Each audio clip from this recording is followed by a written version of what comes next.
서울시에서 고발한 다음 날이죠. 한동안 두문분출하던 이만희 총회장이 기자회견을 가졌는데요. 어떤 내용이었는지 먼저 영상을 보실까요? 네, 31번 코로나 사건과 관련하여 취재에 대표로서 국민 여러분께 진심으로 사죄 말씀드립니다.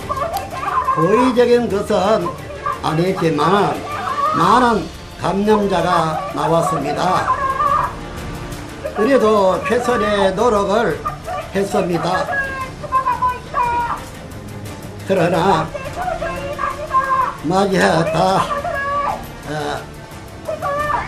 다 맞지 못했습니다. 국민 여러분들께 사죄를 구합니다. 네. 뒤에서 막 이렇게 소리를 지르시는 분들. 피해자 어머니, 그 딸을. 교인들의 어머니, 부모님이시군요. 그렇죠. 그러니까 서로 연락이 끊긴 자녀분들을 애타게 찾고 있는 어머니의 목소리인데 네. 어쨌든 궁전 앞에서 기자회견을 하셨어요. 맞아요. 무슨 궁전이죠? 예, 이름이 기자회견은 당초 이제 경기도 가평군 그 평화궁전이라는 곳에서 진행하기로 했는데 경기도 측에서 간염 이후로 이제 허가를 하지 않은 거예요. 실내에서 한다니까. 그래서 건물 밖에서 진행을 하게 된 거고 이날 현장에서 소독차가 출동해서 소독을 또 했다고 합니다. 그럼 그 평화의 궁전이라는 곳이 무엇을 하는 데인가요? 네, 말 그대로 이 궁전처럼 생긴 외관 때문에 평화의 궁전으로 불리고 있는데요. 이 3층짜리 건물의 부지 평수만 무려 1,730평이라고 합니다.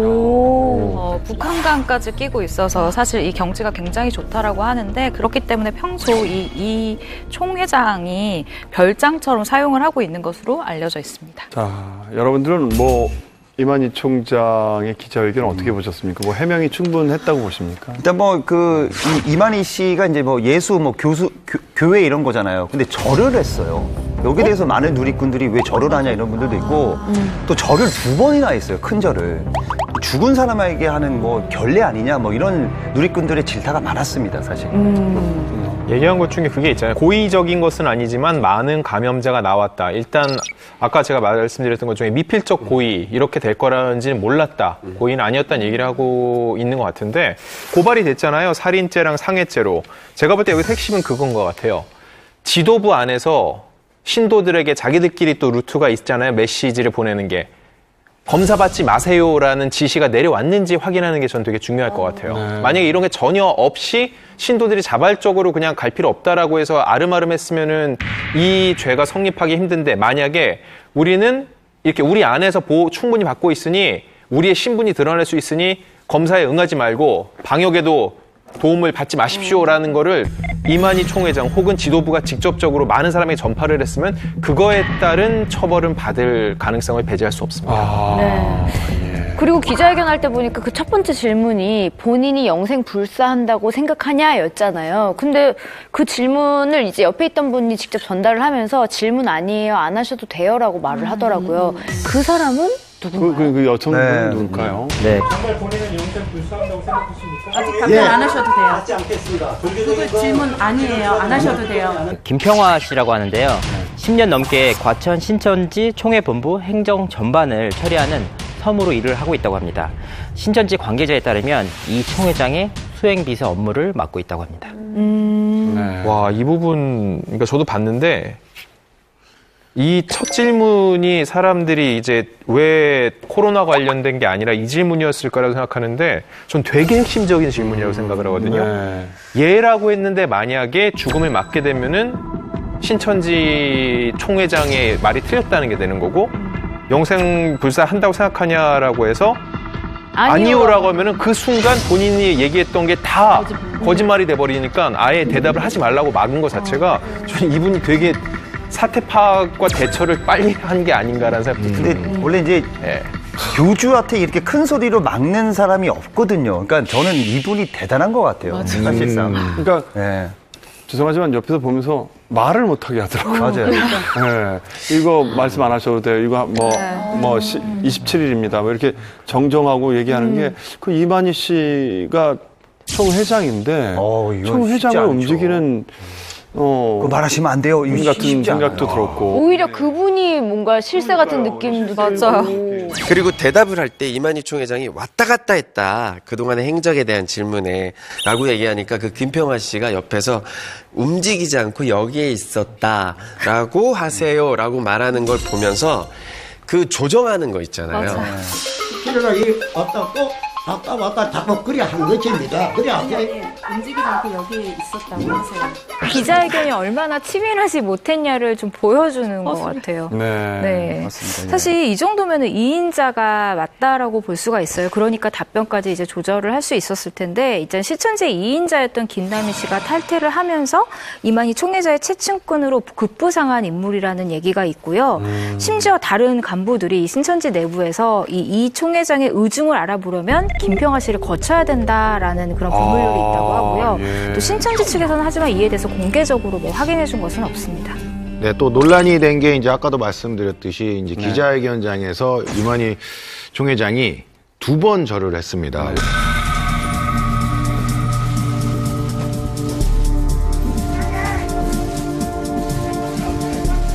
왜 그랬을까라는 얘기가 있는데 그 과정에서 또 이제 손목에 찬 시계가 또 논란이 되고 있습니다. 네, 논란이 된 이유는 이 시계에 적혀 있었던 한 이름 때문입니다. 저 시계죠. 시계에 박근혜 전 대통령의 이름이 적혀 있네요. 네, 맞아요. 이 시계를 굉장히 쫙 확대를 해서 보면 박근혜 이렇게 전 대통령의 이름이 선명히 새겨져 있어요. 이걸 두고서 이제 굉장히 또 많은 추측들이 오가게 됐는데 그 중에 하나가 이 총회장이 지난 정권과의 인연을 강조하기 위해서 굳이 이런 자리에 이 시계를 차고 나왔다라고 주장을 하는 그런 또 필요 없는 또 논란이 만들어지고 있습니다. 사람들이 시계 하나에도 정말 그 많은 의미를 부여하고 막 얘기들이 많은 것 같은데 그렇죠. 별 생각 없이 차고 나왔을 수도 있지 않을까 하는데. 근데 전날이 사실은 아니 근데 저도 그런 생각을 했어요. 이렇게 늘 차고 연세가 있는 거 있으시니까. 아닌가라는 생각을 했는데 이제 알아본 바, 많은 보도를 통해 본 바, 원래 이만희 총회장은 시계를 안 차는 사람이라는 시장 같은 거를 별로 안 하시는 시장을 편이에요. 별로 안 좋아해요. 뭔가를 보여주려고. 네, 그러니까 그렇죠. 특별히 이거는 굉장히 의미를 갖고 의미 있는 찼다라는 거죠. 얘기죠. 특히나 전날이 3월 2일이었는데 90세잖아요. 90세 어르신에게는 아직 좀 추웠을 날씨였거든요. 근데 저 사진을 보면 양복 재킷이 이제 한참 올라가 있는데 보면 이 소매 와이셔츠 소매가 안 보여요. 네. 그래서 그런 걸 봤을 때 안에 그럼 반팔 와이셔츠를 입었나? 어쨌든 간 작정하고 시계가 좀 잘 보이게 하기 위한 저런 포즈나 모습이 아니었나. 그리고 정말 수많은 기자분들이 오시는 자리였잖아요. 저런 걸 만약에 의식을 했다면 일부러가 아니라면 저런 액세서리를 굳이 차지 않았겠죠. 게다가 이제 시계를 확대해서 보면은 날짜도 다릅니다. 예, 전날은 2일이었는데 이제 시계에는 31일이라고 찍혀 있거든요. 그러니까 이제 매일 차는 시계는 아니다라고 이렇게 추측해 볼 수 있는데 그러면 왜 굳이 저 자리에서 차고 나왔을까라는 댓글들이 많이 달립니다. 맞아요. 근데 이제 저 날짜는 사실은 저는 저게 2월 28일, 9일, 윤달, 이번엔 윤달이 있어 29일까지밖에 없잖아요. 그러니까 1일, 2일 넘어가면 30, 31이 나오는 게 맞아요. 근데 저거를 우리가 손으로 조정을 해야 되는 거죠. 근데 그걸 안 한 거죠. 그렇죠. 저 시계 하나 때문에 신천지가 전 정권과 어떤 연관과 이런 연결고리가 있는 게 아니냐라고 정말 무수한 추측들이 나오고 있는데 이거에 대해서 한 전직 청와대 관계자는요. 저 시계는 정품이 아니다라고 반박을 했어요. 이 총회장이 다른 목적을 갖고 가짜 시계를 차고 나온 것으로 보인다라고 추측을 했습니다. 진짜냐 가짜냐 뭐 이런 이야기를 많이 하고 있는데 가짜라고 주장한 분이 있어서 그분의 주장의 근거는 뭔지 또 궁금하거든요. 네, 이 총회장이 차고 있던 그 손목 시계는 금색이었는데요. 청와대 관계자에 따르면 일단 박근혜 정부 때 만들어진 손목 시계는 은장 손목 시계 이외에 다른 제품의 손목 시계는 만들어지지 않았다고 합니다. 그렇기 때문에 금색이기 때문에 가짜다 이런 얘기도 나오고 있고 손목에 이렇게 날짜가 표기가 돼 있잖아요. 그 날짜 표기도 없는 게 맞다 이런 얘기도 나오고 있습니다. 급기야 이제 박근혜 시계를 이제 제작을 했던 로땡땡에서 자사가 납품한 시계가 아니다라고 발표를 했습니다. 그럼 저 시계는 가짜라는 건데 대체 어디서 그러게요. 뭘까요? 네, 시계 논란이 계속되자 신천지 측에서 입장을 밝혔는데 과거에 한 신도가 선물을 해준 것이다라고 입장을 밝혔습니다. 그러면서 정치와는 무관하다라고 네, 선을 긋기도 했었죠. 네, 그런데 이 시계가 가짜인지 진짜인지가 조금 중요하다기보다는 그럼요. 이게 이 시계 논란 때문에 기자회견의 본질이 흐려진 건 아닌가 싶은데요. 그러니까요. 고도의 계산된 행동이라고 좀 보여지는데 결과를 보면 가장 좋을 것 같아요. 이 기자회견 전까지 대중들이 전부 다 신천지를 비난을 했었단 말이에요. 하지만 이 기자회견 이후에 정치권이 둘로 나눠져서 그렇죠. 너네 편이냐 우리 편이냐 이렇게 싸우게 되기 때문에 결과적으로 이 코로나 바이러스의 책임론에 대해서 한 발 좀 떨어지게 된 그런 결과를 초래한 게 아닌가. 사실은 저는 그것도 노린 것 같아요. 이 시기 하나를 가지고 어떤 미디어에서 사람들이 어떤 반응을 일으킬 것까지도 다 이미 생각을 하고, 자, 그러면 이 공격 대상을 약간 흐리자 이런 느낌으로도 저는 그러니까 집중하는 시선을 우리한테 오는 시선을 분산시키자라는 작전 중에 하나인 것 같아요. 저는 사실 이걸 정치적으로 해석하다기보다는 이걸 그냥 종교적으로 좀 더 봤어요. 이분이 굳이 반팔에 굳이 안 차던 시계를 차고 이렇게 절까지 하면서 시계를 보여줬었다라는 건 전 신도들에게 보여주는 거라고 생각했었거든요. 저는 해석을.